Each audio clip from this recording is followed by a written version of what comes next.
Je m'appelle Luc, c'est la première chose. Puis c'est bien qu'on se connaisse, qu'on puisse m'appeler par mon prénom. Et je suis pasteur à Yverdon, ça vous l'avez compris. Et puis je suis aussi papa, marié à Damaris, papa de 5 enfants.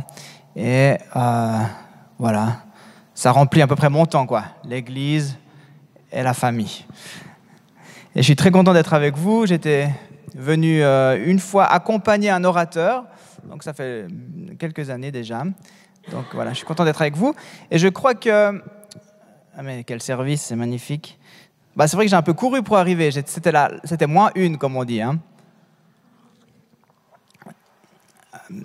Et voilà, je crois, avec ce que j'ai entendu tout à l'heure, que le Saint-Esprit a inspiré un message pour vous ce matin. Oui, j'en suis touché. J'ai entendu le cri de notre frère, Mario. J'ai entendu ce chant qui dit « offrir plus qu'un beau chant ». Offrir plus.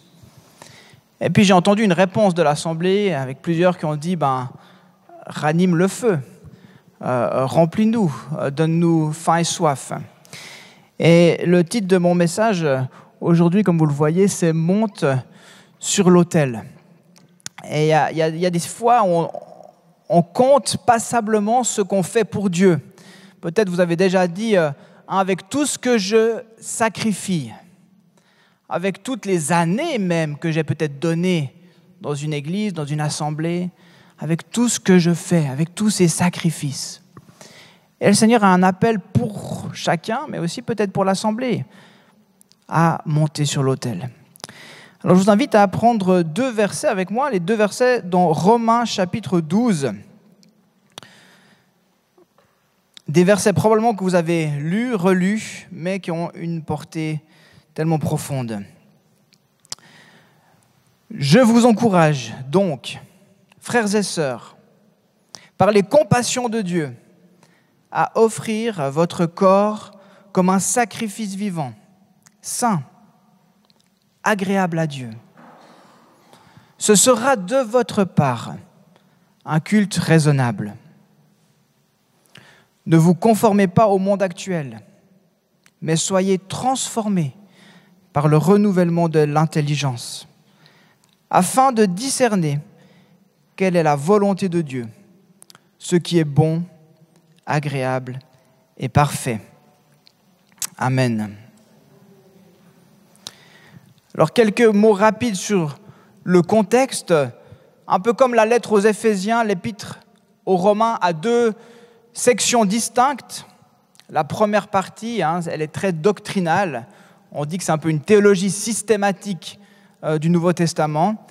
Paul explique le plan du salut, la justification par la foi, la sanctification par le Saint-Esprit. Et puis la deuxième section de cette épître est d'ordre pratique, avec diverses exhortations qui concernent la vie du chrétien. Et cette section commence par notre chapitre 12. Je vous encourage donc, après tout ce que j'ai dit, après tout ce que j'ai dit avant, je vous encourage donc, je vous exhorte dans certaines versions. Et ces 2 premiers versets, ils éclairent l'entier du chapitre, un chapitre tellement riche, si j'avais 2 heures, ça me ferait plaisir de vous parler de tout le chapitre 12, mais relisez-le à la maison. Mais on va s'arrêter sur ces versets 1 et 2. Alors, le premier point, c'est la diapo suivante, c'est offrez. Offrez. Je ne sais pas si vous, quand vous avez entendu, vous avez lu avec moi, ce qui vous a retenu, mais souvent les premiers mots, quand on lit ces 2 versets, c'est offrir en sacrifice. C'est ça que l'on retient. Alors évidemment, Paul, c'est pourquoi il utilise sacrifice. Il fait écho à l'ancienne alliance pour recevoir, vous le savez, pour recevoir le pardon, pour être agréé de Dieu, pour montrer sa reconnaissance à Dieu, son adoration, il fallait apporter un sacrifice animal, un sacrifice végétal. Et si on prend un sacrifice animal, on tuait sur place l'animal, sur l'autel, au nom de la personne qui l'avait apporté. ce sacrifice coûtait quelque chose. Et d'ailleurs, David dira dans 2 Samuel 24, 24, « Je n'offrirai point à l'Éternel mon Dieu des holocaustes qui ne me coûtent rien. » Ça avait un prix, ça avait un coût. Mais bien que la loi exigeait des sacrifices, déjà là, Dieu attendait plus des hommes. Ils attendaient plus qu'ils fassent simplement ce qui est écrit, ce qui est demandé. Ils cherchaient des hommes dont le cœur était en adéquation avec leur sacrifice. Parce que oui, tu pouvais apporter un animal pour satisfaire la loi, sans pour autant avoir un cœur repentant, par exemple. Tu pouvais suivre un rituel religieux, sans pour autant chercher à suivre et à connaître Dieu. Tu pouvais faire des sacrifices en ayant une vie qui n'honorait pas Dieu. Et vous vous souvenez certainement de cet épisode où Saül n'a pas détruit entièrement les Amalécites et leurs animaux, comme Dieu l'avait demandé, mais il a permis, donc Saül, au peuple de faire des sacrifices au Seigneur avec ses animaux. Puis on pourrait se dire, l'intention était bonne, mais Samuel va reprendre Saül en Samuel 15, 22, on a aussi le passage ici qui dit « L'Éternel trouve-t-il autant de plaisir dans les holocaustes et les sacrifices que dans l'obéissance à sa voix ? Non, l'obéissance vaut mieux que les sacrifices. Et l'écoute attentive vaut mieux que la graisse des béliers. » Ça va mon débit ou c'est trop vite ? Ça va Saül l'a appris à ses dépens. David, lui, a compris cela. Et lorsqu'il a commis l'adultère avec Bathsheba, on voit qu'il n'a pas vite fait un sacrifice pour être pardonné, mais il a vécu une réelle repentance du cœur. Puis dans Psaume 51, un psaume de repentance, 18-19, on peut lire aussi « Non, tu ne veux pas de sacrifice. Mais si je t'offre un animal entier, même si je t'offre un animal entier, il ne te fera pas plaisir. Mon sacrifice, ô Dieu, c'est moi-même, avec un cœur brisé. Ô Dieu, tu ne refuses pas de regarder un cœur complètement brisé. » On va revenir à aujourd'hui. Je ne vous apprends rien, les sacrifices n'ont plus aucun effet. Je crois que personne n'est venu avec son chat ce matin. Non, j'entends pas de miaulement, rien. Christ a été pour nous ce sacrifice parfait. Donc ce sacrifice d'expiation, il nous a rachetés, purifiés. Il a pleinement satisfait à la justice divine. On peut le lire ensemble, au cas où vous n'étiez pas convaincus, dans Hébreux 9, 11 et 12. Mais le Christ est venu comme grand prêtre des biens déjà présents. Il a pénétré dans une tente plus importante et plus parfaite, qui n'est pas construite par des hommes. Autrement dit, qui n'appartient pas à ce monde créé. Quand le Christ est entré une fois pour toutes dans le lieu très saint, il n'a pas offert du sang de bouc et de veau. Il a offert son propre sang et nous a ainsi délivrés définitivement de nos péchés. Cependant, vous le vivez quotidiennement, suivre Jésus a un prix. Et justement, dans notre vocabulaire chrétien évangélique, on dit souvent « il faut faire des sacrifices ». Il n'y a que moi qui ai utilisé ces mots, ou vous aussi des fois ? Il faut faire des sacrifices. Si on fait des sacrifices pour Jésus, il devrait y avoir quelque chose qui se passe. Il y a comme une attente.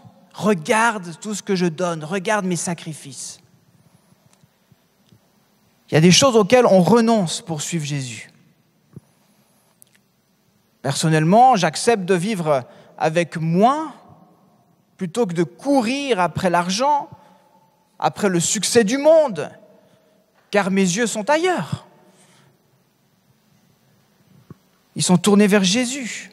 Je peux donc lui donner mes finances. C'est un peu comme si je prends mon porte-monnaie et puis je dis « Ah voilà Seigneur, je te donne mes finances. Je sacrifie ça. Pour moi, ce n'est pas important l'argent. Et puis, on peut lui abandonner notre sexualité. On peut lui abandonner notre agenda. Hein, ça, on a besoin. Moi, c'est ça, mon agenda, c'est mon smartphone. Il y a tout là-dedans. Partez pas avec. Je serais embêté. Hein, voilà, je te donne mon temps. Je te donne mon agenda. Fais ce que tu veux de ma journée. Je te donne, j'investis du temps bénévole dans l'église, etc., etc. Je peux abandonner mes projets, mes rêves comme un sacrifice. Mais je remarque une chose, on peut tomber dans le même piège que le peuple d'Israël. Je peux donner en étant déconnecté de mon cœur. Je peux commencer à compter ce que je sacrifie comme si ces sacrifices avaient une valeur méritoire. Je peux venir à l'église en pensant faire ce sacrifice, un bon sacrifice de mon temps. J'accomplis ce qui est juste. Mais Dieu cherche notre être entier, notre cœur, notre obéissance, plus que nos sacrifices. Et Paul, après avoir enseigné les 11 chapitres précédents, dans les 11 chapitres précédents, ce que Dieu a donné aux croyants, il commence ce passage en nous disant « Offrez votre corps comme un sacrifice vivant, saint, agréable à Dieu. » Donc Dieu désire que nous montions nous-mêmes sur l'autel comme un sacrifice de reconnaissance. Et si l'on revient à l'Ancien Testament, Dieu avait ordonné qu'il y ait toujours un feu allumé sur l'autel. Les prêtres devaient offrir un agneau le matin, un agneau le soir. Il y avait alors du feu, symbole de sa présence parmi le peuple. Il y avait l'odeur des sacrifices qui lui était agréable. Et l'Éternel a dit à Moïse en Lévitique 6:6, « Le feu brûlera constamment sur l'autel, il ne s'éteindra pas. » Et les amis, de la même manière, il désire que nous soyons sur cet autel, non pas morts, mais vivants. Que notre vie dégage ce bon parfum. Il désire que le feu de l'Esprit qu'il a mis en nous ne s'éteigne jamais. Il désire que ce feu soit entretenu. Ce n'est donc pas une question de grand ou petit sacrifice. La question, c'est est-ce que je suis monté sur l'autel ? Est-ce que je lui ai offert mon corps, ma vie, comme un sacrifice vivant, en réponse à son amour ? Donc c'est d'abord notre être dans son entier, avant les œuvres, qui doit être l'offrande. Et si je me mets moi-même avec qui je suis entièrement, c'est vrai que tout y passe, mon porte-monnaie, mon agenda, tout y est. Mais le texte précise votre corps. Notre corps, il est encore en lutte avec le péché. Il y a cette tension intérieure entre la chair, notre vieille nature, l'ancien Luc et l'esprit. Mais ce corps, il a été racheté pour devenir un instrument de justice, pour être au service. C'est donc notre corps qui doit être offert à Dieu. Et j'aime la pensée de Rick Warren à ce sujet dans son best-seller, que vous l'avez probablement lu une fois ou l'autre, Une vie motivée par l'essentiel. Il dit ceci, « Notre culte est agréable à Dieu quand il est pratique. Il veut notre corps, car sur cette planète, vous ne pouvez rien faire sans. Le Seigneur vous demande, « Donne-moi ce que tu as. » Ce n'est pas juste quelque chose qui se vit dans la pensée ou dans l'intellect.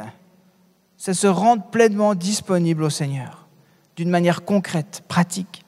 Me voici, je te donne ma vie, je te donne mon cœur, mes pensées, mais mon corps aussi. Je veux que ma vie te soit agréable, qu'elle soit comme ce parfum de bonne odeur pour toi.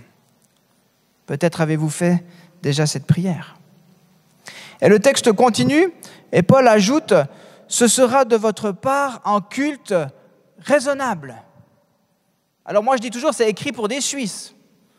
Parce qu'est-ce qu'on aime le raisonnable, les Suisses. C'est super le raisonnable. On n'aime pas trop que ça fasse des vagues. On n'aime pas trop qu'il y ait des polémiques. Ce n'est pas nous qui allons manifester. On aime le raisonnable. Un culte un petit peu sur la retenue, avec une musique pas trop doucement, mais pas trop forte. Avec l'action du Saint-Esprit, un peu, mais pas trop. Ou ne sais-je, on est un peu comme ça, on est dans le raisonnable. Mais le texte ne nous parle pas de ce culte-là. Le texte parle d'un culte qui convient en réponse à l'œuvre de Christ. C'est le culte qui convient pour des chrétiens en opposition au culte de l'Ancien Testament. Et regardons encore vite la fin du chapitre 11, donc juste ce qui vient avant, 33-36, où Paul finit finalement avec c'est un cantique. Et il dit que la richesse de Dieu est immense, que sa sagesse et sa connaissance sont profondes. Qui pourrait expliquer ses décisions? Qui pourrait comprendre ses plans? Comme le déclare l'Écriture, qui connaît la pensée du Seigneur? Qui peut être son conseiller? Qui a pu le premier lui donner quelque chose pour recevoir de lui un paiement en retour? Car tout vient de lui, tout existe par lui et pour lui. À Dieu soit la gloire pour toujours. Amen. Chapitre 12. Je vous encourage donc à offrir comme un sacrifice vivant votre corps. C'est ça le culte qui convient. C'est ça qui est raisonnable, c'est de lui offrir tout ce que nous sommes et ce que nous possédons. Et j'ai lu ce petit témoignage d'un missionnaire, David Livingstone, qui était parti en Afrique au 19e siècle. Et il écrit, en fait c'est lui qui écrit dans son journal. Il dit ceci, vous l'avez avec moi sur 2 slides, il dit « Les gens parlent du sacrifice que j'ai fait en passant une si grande partie de ma vie en Afrique. » Puis lui il dit « Mais peut-on appeler ça sacrifice ? Le simple fait de rembourser une petite partie de la grande dette que nous avons envers notre Dieu et que nous ne pourrons jamais rembourser. Défaites-vous d'un tel mot, d'une telle perception et d'une telle pensée. Il ne s'agit aucunement d'un sacrifice, disons plutôt qu'il s'agit d'un privilège. Il se peut que les angoisses, les maladies, les souffrances ou les dangers ainsi que les avantages courants et la générosité de cette vie, nous amènent à nous arrêter de temps en temps et fassent vaciller et sombrer notre esprit, mais que cela ne dure qu'un instant. Rien de tout cela ne saurait se comparer à la gloire qui sera révélée en nous et pour nous. Je n'ai jamais fait de sacrifice. Nous ne devrions jamais en parler comme d'un sacrifice quand on songe au sacrifice immense que Jésus a consenti en quittant le trône céleste et son Père afin de se donner pour nous. J'aime cette réflexion. Il a vécu toute sa vie en Afrique, mais il n'a pas fait de sacrifice. Il est monté sur l'autel. Il est monté sur l'autel, simplement. C'était pour lui ce qu'il y avait à faire, c'était pour lui la chose logique, la meilleure manière de rendre un culte agréable à Dieu. Et je réalise que parfois on est dans l'admiration devant de tels hommes. Et même des fois les gens dans l'assemblée me disent « Ah mais comment tu fais, tous tes sacrifices extraordinaires, papa de 5 enfants, l'église et tout ça, waouh, super !» Alors bien sûr ça flatte un peu mon orgueil, hein, c'est gentil mes frères et sœurs.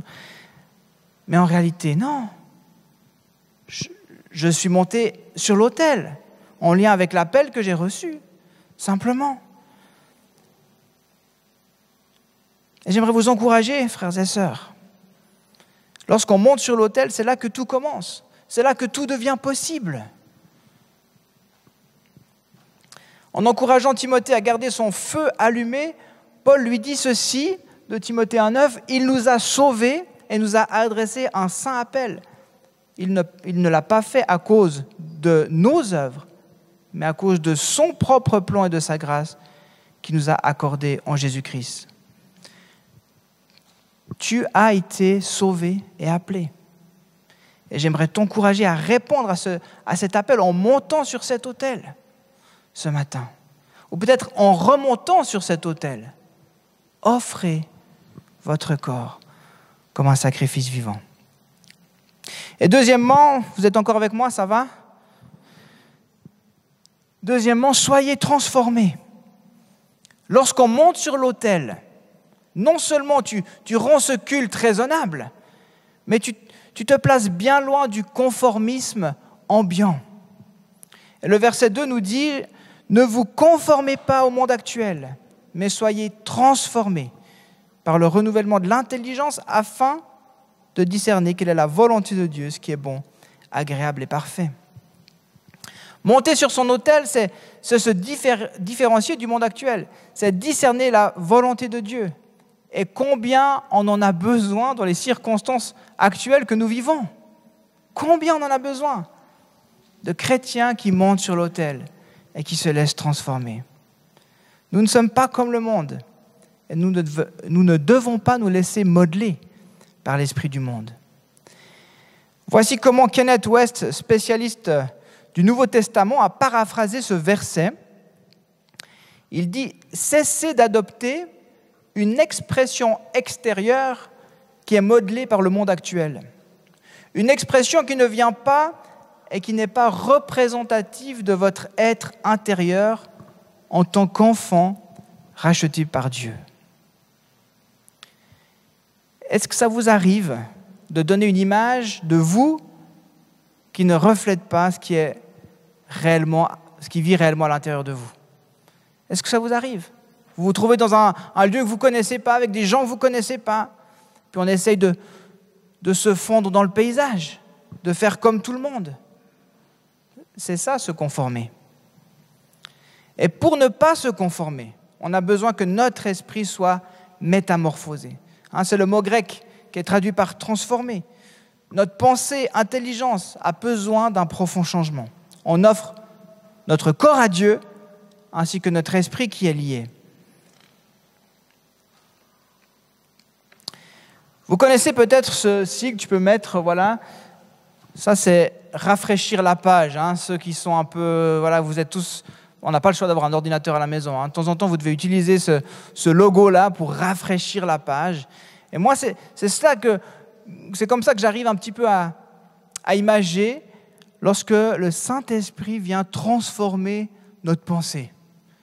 C'est comme s'il rafraîchit notre intelligence, il rafraîchit notre pensée et il met la sienne. Et on aurait besoin d'être sans cesse renouvelé. C'est comme il faudrait appuyer, parce que dès qu'on n'appuie plus, hop, il y a de nouveau mes propres pensées, il y a de nouveau ma propre intelligence.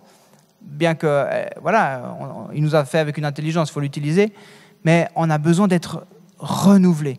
Et lorsque on est renouvelé, alors la pensée de Dieu prend vraiment le dessus.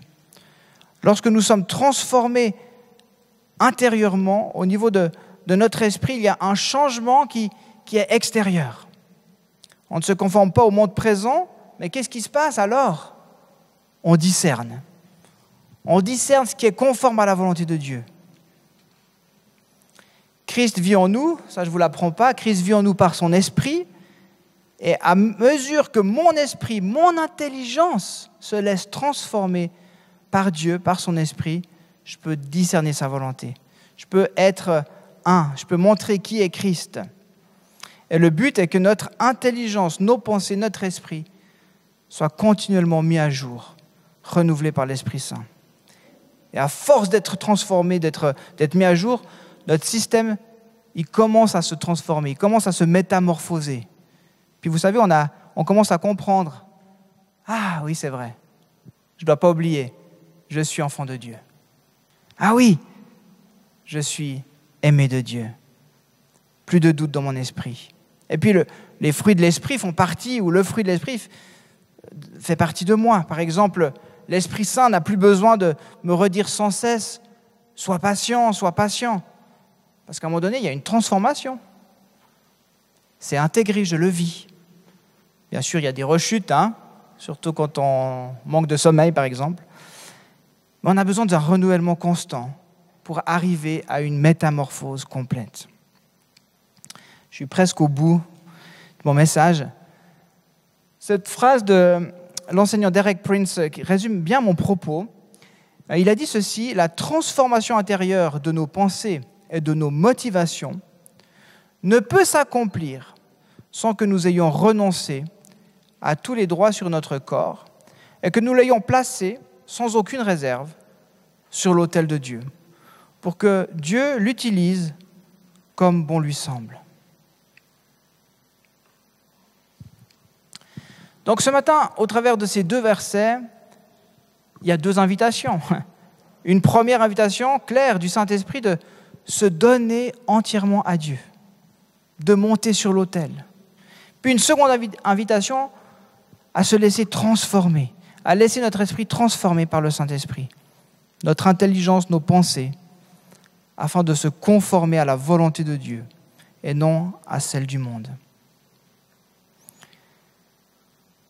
Alors, dans un petit moment, je vous invite peut-être à incliner la tête et j'aimerais vous inviter à répondre à cet appel.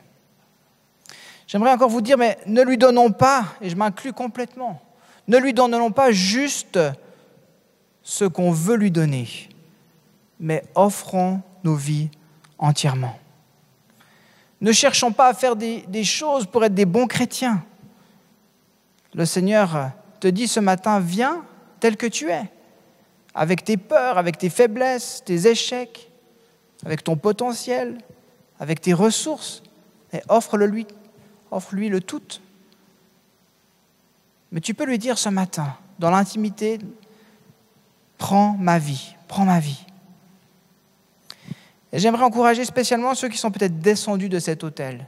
C'est comme si, et je le ressens, c'est comme s'il y a eu une sorte de lassitude, de fatigue, effectivement de découragement, qui a fait qu'à un moment donné, tu as eu l'impression d'avoir fait tellement, d'avoir fait beaucoup de sacrifices, oui, puis que ça devenait trop lourd, ça devenait trop dur. Puis peut-être que tu es descendu de cet autel. Peut-être que tu as repris petit à petit possession de ta vie. Peut-être que tu as voulu la gérer à ta manière. Par ambition ou suite à une blessure, suite à une déception pour laquelle tu as tenu Dieu responsable. J'aimerais t'inviter ce matin à remonter sur l'autel. Et que ce soit pour chacun individuellement, mais en communauté, ensemble. Il y a des choses qui ont bien marché, il y a des choses qui ont peut-être moins bien marché. Mais ensemble, ce matin, Seigneur, prends-nous. Permets-nous de remonter sur ton autel. Permets-nous d'être à nouveau remplis de ton feu. Ce feu, oui, du premier amour, en réponse à ce que tu as fait pour nous. Seigneur, permets-nous d'être témoins de toi, alors que oui, nous montons sur cet autel tout à nouveau.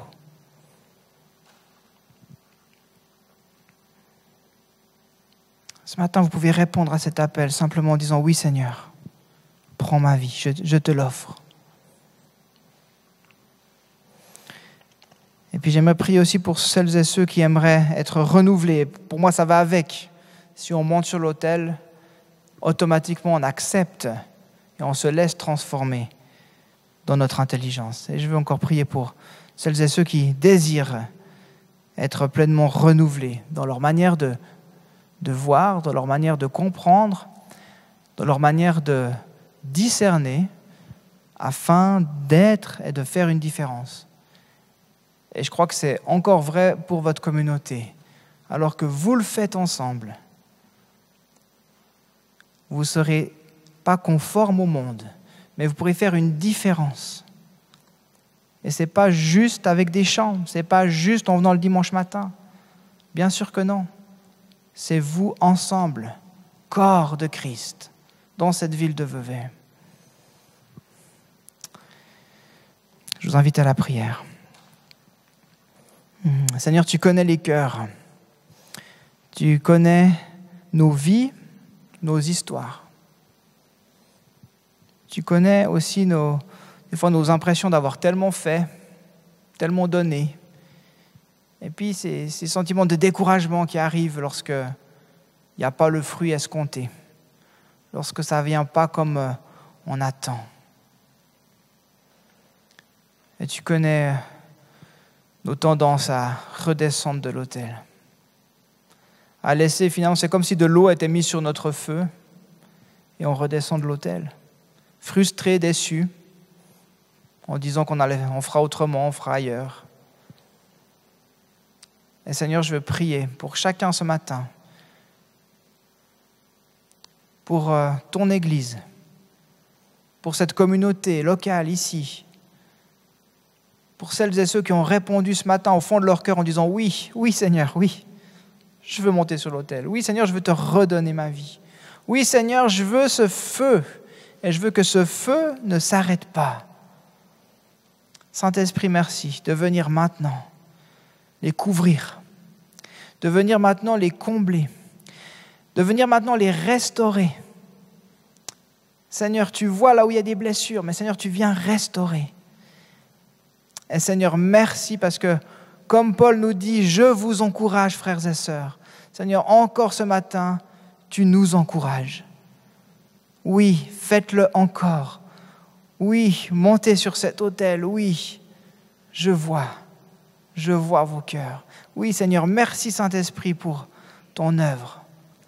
Et Seigneur, ce n'est pas pour mériter, mais encore une fois, c'est en réponse à ce que toi tu as fait pour nous. C'est un sacrifice, c'est vrai Seigneur, mais un sacrifice de reconnaissance. Merci de renouveler nos pensées. Merci de renouveler nos pensées qui sont négatives parfois. Merci d'empêcher la critique. Merci d'empêcher, on veut refuser le jugement. Seigneur Jésus, on veut refuser le découragement dans le nom de Jésus. Tu renouvelles ta pensée en nous, Seigneur, afin que nous puissions, Église du Dieu vivant, faire une différence aujourd'hui dans ce monde.